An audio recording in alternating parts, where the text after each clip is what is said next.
is the furthest height you've ever been? How high have you been? And do you have a fear of heights?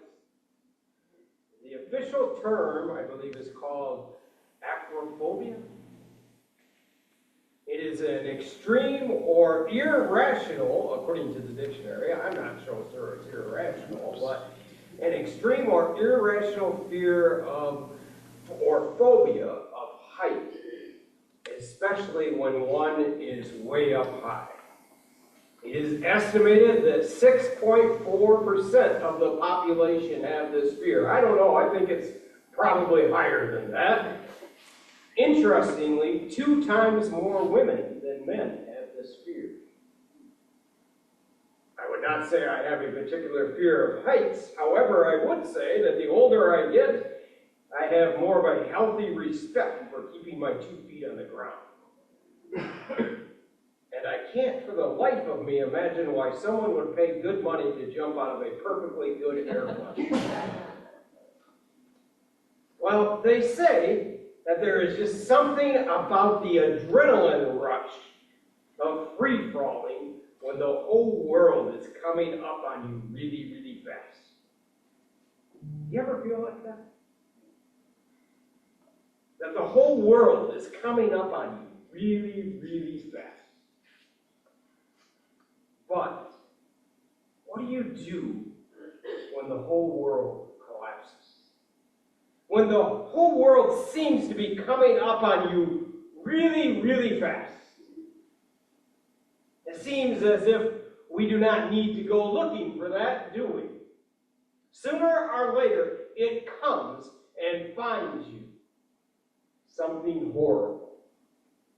Some experience, some unforeseeable and even unimaginable.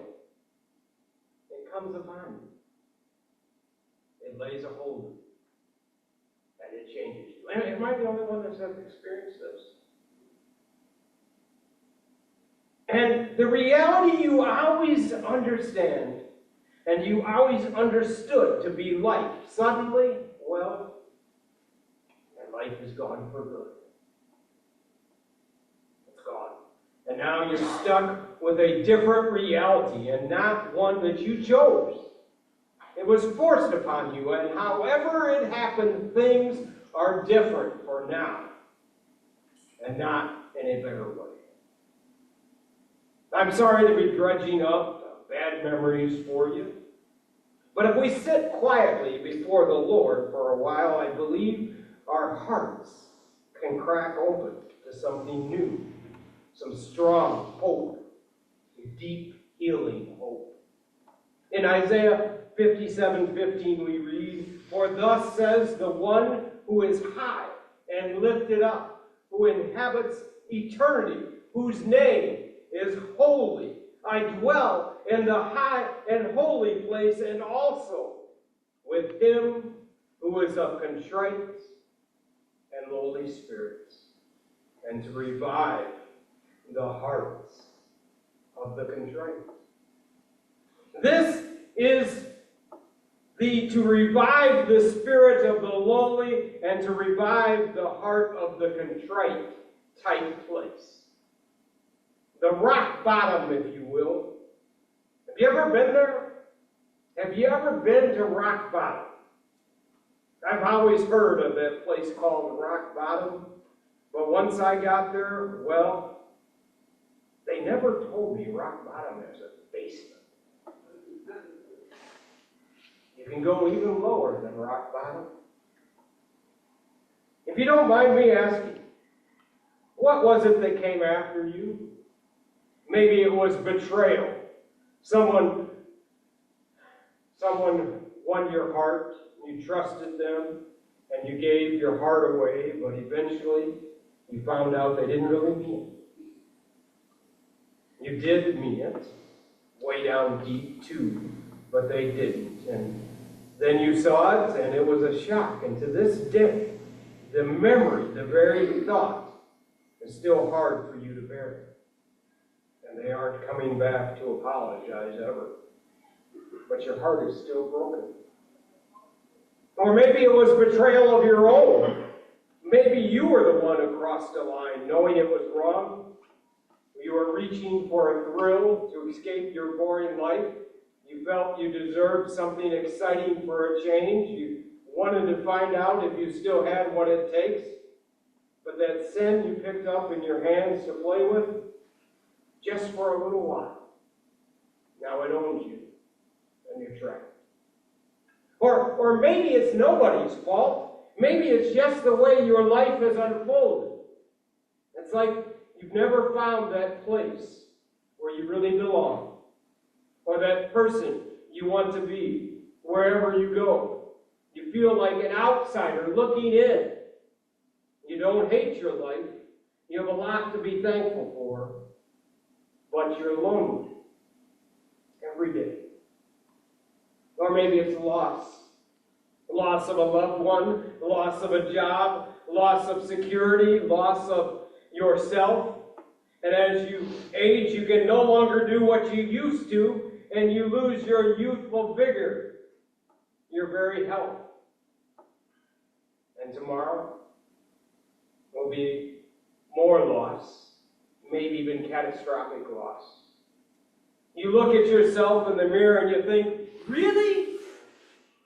And you've come to the conclusion that you have more days behind than you have ahead of you. And we could go on and on. There are many different ways to hit rock bottom. My rock bottom may look a little different than your rock bottom. But however we get to rock bottom, I can assure you of one thing. It's dark. Everyone hits rock bottom sooner or later. We're there, which means that you and I, we have a lot in common. Our broken hearts can bring us there, and they can bring us together. I don't want us to spiral down into self-pity. That doesn't help us, and it doesn't honor Christ. What you and I do want, however, is enough hope to keep going with dignity. We want to face life as it is and upheld by Christ, yes. We suffer anguish along the way, but we want to feel loved by Christ, as only survivors can. We openly and deeply accept that there is no easy way through this world. But we want to walk His way, all the way. He Himself is living proof that the cross leads to resurrection. He is the only way into the life that is truly life. Even at rock bottom, no, I think especially at rock bottom, our pain has become too real to settle for any cheap form of salvation or grace. We're staking everything now on Jesus, being real to the real us. What if we follow Jesus together? You there and me here, we can find to our surprise that it's down at rock bottom where Jesus finds us. In fact, the low places of loss and bewilderment and regrets and tears, He's already down there. It's where He dwells, where He waits us, and where He welcomes us. It's not so bad down at rock bottom with Jesus there. And some really great people are down there too. The best people I've ever met. Welcome to the party. We weep at this party, but we laugh too. We laugh a lot, and we don't have to fake our joy. In fact, we wouldn't go back to our above-average lives for anything. I feel the way Martin Luther said when he said this. May a merciful God preserve me from a Christian church in which everyone is a saint. I want to be and remain in the church and little flock of the faint-hearted, the feeble, and the alien, who feel and recognize the wretchedness of their sins, who sigh and cry to God incessantly for comfort and help will believe in the forgiveness of sins. There's a reason why we talk about a deeper place with Christ. He meets us in our worst moments and in our lowest defeats. He even takes us deeper than we thought we needed to go. If we could have found an easier way, we would have settled for it. But since it's honest reality with Jesus we want, then the real us can be known only in the low place. Our false selves are exposed as frauds. It's painful, but our selfish dreams fade away to nothing. That's where Jesus surprises us with everything we really wanted all along. But he sure isn't the cheerleader or the triumphant winners. He is, as we quoted in Isaiah 55:3, a man of sorrows and acquainted with grief. Jesus knows rock bottom firsthand. He is our good news at rock bottom. What helps us most, then, when we need help urgently is to discover who Jesus is for people like us.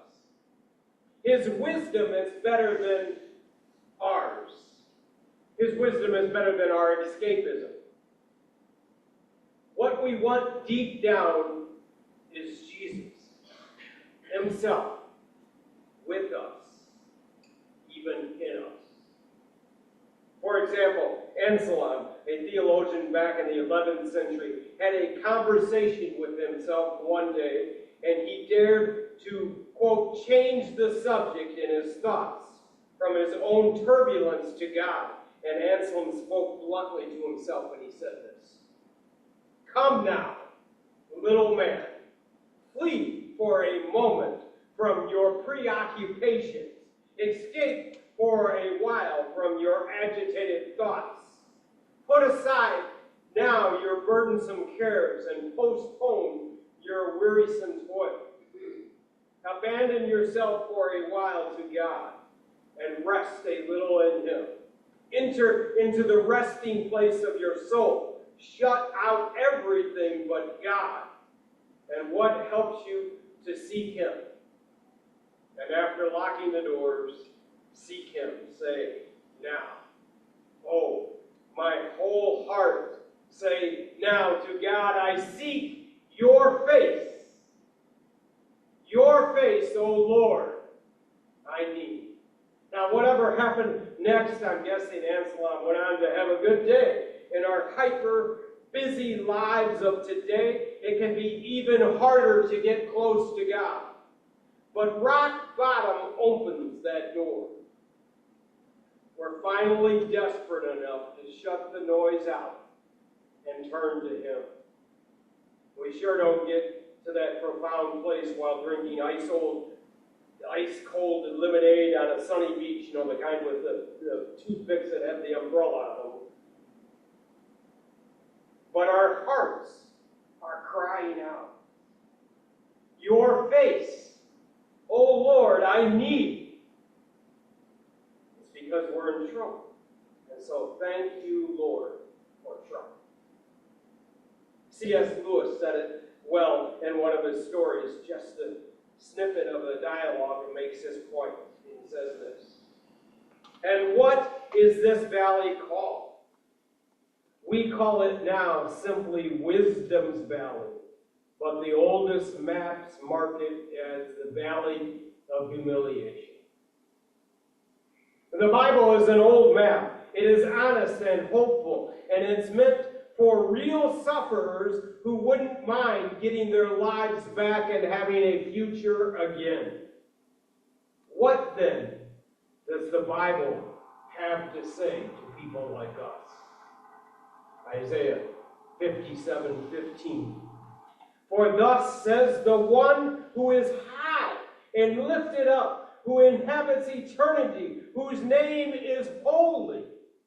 I dwell in the high and holy place, and also with him who is of a contrite and lowly spirit, to revive the heart of the contrite. Well, when we really peel back this verse and turn it over and look at the priceless jewel, the healing powers of this one verse can flow down into the deepest crevices of anguish within us. The great preacher Charles Spurgeon has been quoted as saying, "It is folly to think the Lord provides grace for every trouble, but the one I am in today." We are never helped by looking over at someone else and thinking, "I wish I had their life. Mine is such a disappointment. Mine is such a letdown." The truth is, we cannot bear the burden of that wished-for life we would gladly trade up to. Yes, it looks good, but it wasn't shaped to fit you. You'd end up hating it, and by God's grace, you can bear the burden of the actual life that you have been given and that you are living. He is lifting you into your true dignity and destiny. And on your way there, you'll be encouraged by your fellow sufferers who walk with you.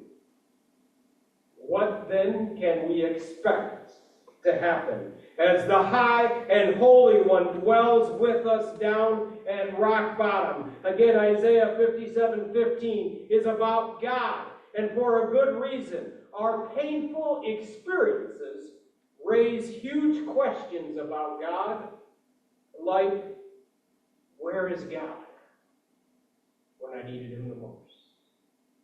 And the Bible doesn't really always answer our questions. What it offers is a new way to hope and to worship right here where we are. In the Lord's Prayer, the first thing we say is, "Hallowed be your name." Right? We just prayed that. Matthew 6:9. See, that's God's first priority. But hallowed be your name isn't the Lord implying, "I'll get around to your problems when I feel like it." He is saying, you will be most helped in your pain today by looking to me first. Here I am, all that I am. I have real grace for the real you, and no one else has this. But don't diminish the help I'm offering you by diminishing me, God says. If God doesn't matter that much, we don't matter either. Nothing does. But Isaiah 57:17 helps us to see God and ourselves and everything in our lives that we hate. Yes, that we hate with new eyes. For thus says the one who is high and lifted up. God is not silent. He has something big to say to us, something he wants us to be sure of. And Isaiah wrote it down because he wants everyone until the end of time to know what God above has to say to people like us. God is high and lifted up. We can't survive, much less flourish, with small thoughts of God. And God himself understands our need. The one who is high and lifted up towers over everything that makes us feel small and defeated. But nothing about him can be offset by anything down in this world. He is not waiting for anyone's permission. He is not pushing against any door that will not open. It says, I dwell in the high and holy place, and also with him who is of contrite and lowly spirit. These two lines answer an urgent personal question. When everything is on the line for us, where can we find God? And the answer is, God can be found in two opposite places. Way up high, where we can't go yet, right now, and way down low, where we can go and where we have been. But God doesn't make his dwelling place in between, in the mushy middle. We all understand that place, don't we? It's where people are going pretty much okay. Life is basically working. Many people live in that mushy middle. Many more want to live there. It's where we finally get the prestige we want, the superiority, the control, the safe aloofness. Some churches even cater to the mushy middle. There, Jesus is the chaplain of the status quo. He never judges, always approves, and squeezes uncomplainingly into the margins of their busy routine. He knows this place. In fact, he feels lucky to have their attention for one whole hour on a Sunday morning.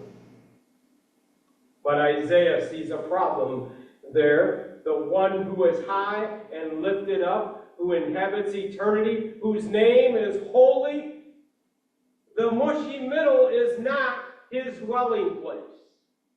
Of course, God can reach through to anyone, anywhere. Some people in that world do love God, but life has yet forced them to discover how real he is. It's easy to go to church in the mushy middle, but it's hard to be awestruck by God there.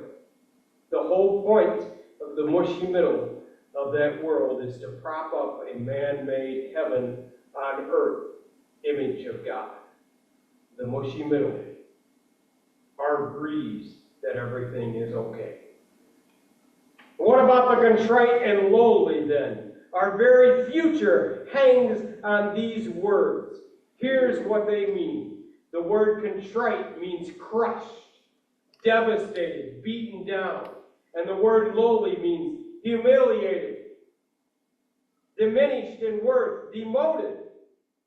Have you ever been there? Those sufferings land us down at rock bottom, right where the high and holy one dwells. What is the high and holy God doing down with a bunch of losers? What's going on at rock bottom? He tells us in the last lines of our verse to revive the spirit of the lowly and to revive the hearts of the contrite. Did you catch that? Did you hear that? To revive the heart of the contrite. Whatever others might think of you, the risen Christ does not despise you. He isn't wondering when you'll finally get it and join the successful big shots of this world. He isn't condemning you. He isn't judging you. He is joining you. The high and lowly Christ is drawn tenderly to the injured, the despairing. He offers life to those from whom the life has been all but crushed out. He offers life to those whose spirit has been ground down to nothing. God began by talking about an individual, and he said, him who was a contrite and lowly spirit. But now the lowly, the contrite, are a group of people, a community together down at rock bottom. Drawn to him, we come together. We start experiencing real community, maybe even for the first time. What is he doing amongst us? He is wrapping his arms around us all, cherishing us has-been and exiles, as his own dear family. We're a mess, but praise God, we are his mess. The beautiful community is where we can experience every Sunday in a healthy church. And so we love Rock Bottom because Jesus is here. We are here. The most honest, gentle, and relaxed people anywhere are here. We couldn't go back to the mushy middle for all the money in the world. This high and holy God who dwells amongst the lowly is himself lowly. Jesus said, I am gentle and lowly in heart in Matthew 11:29. No surprise then that he loves to dwell amongst the lowly. I've been to Rock Bottom a time or two, more often than I would like to admit. Indeed, I have met Jesus at the rock bottom, and Jesus is the rock at the bottom. Jesus has been there. Jesus dwells at the bottom, and Jesus is there. I don't know where you are today. Some of us have health issues. Others of us have been watching over loved ones go through health issues. Some of us may be going through family issues, estranged relationships, lost loved ones. We're grieving. Some of us might be having financial issues. Some of us are lonely, heavy with a burdened heart, confused, lost, struggling, yet Jesus knows. Jesus meets us at the rock bottom of our life. Oftentimes when I preach, I like to have a little token that you can carry around with you throughout the week. Just a little reminder of how God has showed up this week. And so this week I've collected some rocks. And as on the way out, if you'd like to come up and grab a rock, I got plenty of rocks. I would invite you to take a rock and to remind you of the fact that it is God of the rock bottom.